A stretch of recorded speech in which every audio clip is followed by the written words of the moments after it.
fursa ya kuokoka walishakimbia.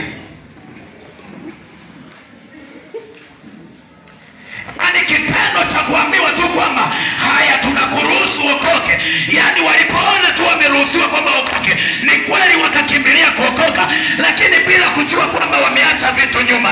Lakini Musa anasema, ni kweli umeniruhusu niokoke, ni kweli umeniruhusu niende nikamtumikie Bwana, lakini hata hivyo nyuma yangu hautasalia hata ukwato, hakitasalia chochote. Nasema Bwana nakwenda kutenda maajabu leo, Bwana kwenda kudhihirisha uwezo wake. Kama unaamini sema amina. Maandiko yanasema mahali fulani mtumishi wa Mungu mfalme alipoamka asubuhi akawaona wale watu wanatetemeka, akawaambia ya kwamba msiogope, muaminini Bwana Mungu wenu ndivyo mtakavyothibitika. Waaminini manabii wenu ndivyo mtakavyothibitika.